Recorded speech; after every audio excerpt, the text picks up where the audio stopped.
Thank you, Deputy Speaker, and I'm grateful to the member for North Sydney for the topic of today's debate.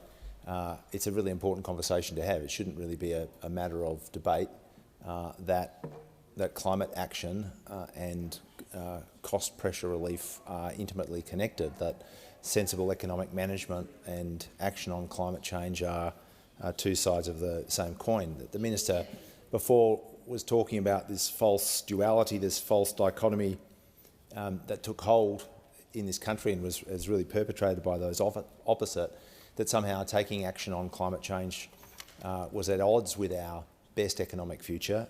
The reality is those two things are intimately and inextricably connected. It goes to the real trilemma that the Minister for Energy and Climate Change talked about. We want lower prices when it comes to energy. We want more secure and resilient energy systems, and we want to reduce carbon emissions. And the answer to all three of those things lies in the same direction. That's precisely why this government, 8 months in, has already taken a number of steps in that direction and has got more ahead of us, eight months in. That's why the Labor Party has been making that argument and taking actions of that kind whenever it's had the chance for almost all of the 21st century.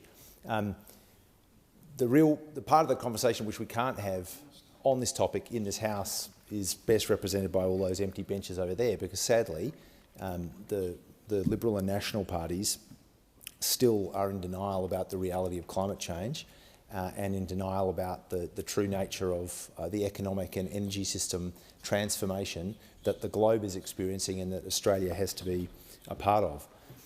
Without taking that kind of action, there's only going to be social, economic and environmental harm on a very, very significant scale. And Australia will be one of the countries most affected by every aspect of that, socially, economically and environmentally.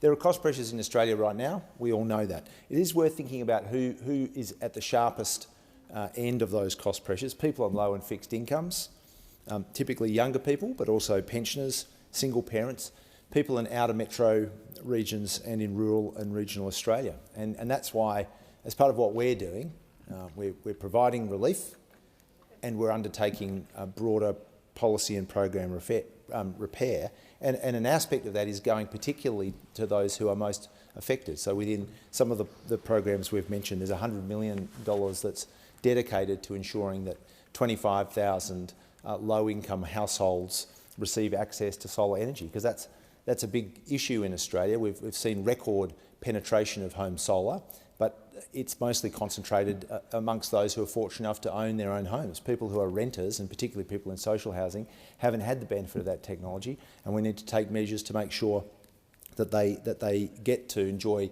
the cost benefits of solar energy and storage.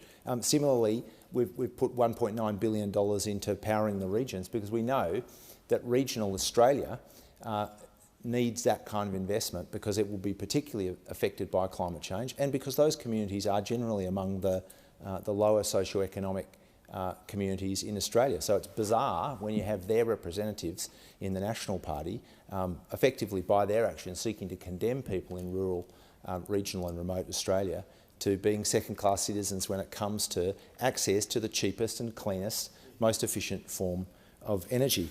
The reality is that the cost of living pressures people experience today are because those opposite, the coalition in government, was an economic basket case. 9 years, no national energy policy. 9 years pretending that climate change was some kind of bizarre international communist plot. 9 years ignoring all of the evidence staring us in the face that supported what experts had been saying, that Australia was particularly vulnerable to extreme weather and that we had particular advantages to be gained and benefits to be achieved by getting on with being part of the renewable energy transition.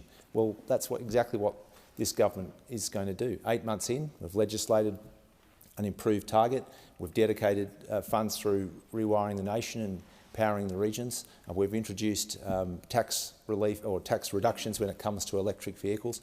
All of those things in 8 months. So I say to young Australians in particular, because there's a significant portion of the community that didn't get a chance to vote for this government, but they'll get a chance to vote in the elections to come, and they should be thinking about the direction we're going in, and they should be voting in favour of the progress that we are now making towards being a renewable energy superpower.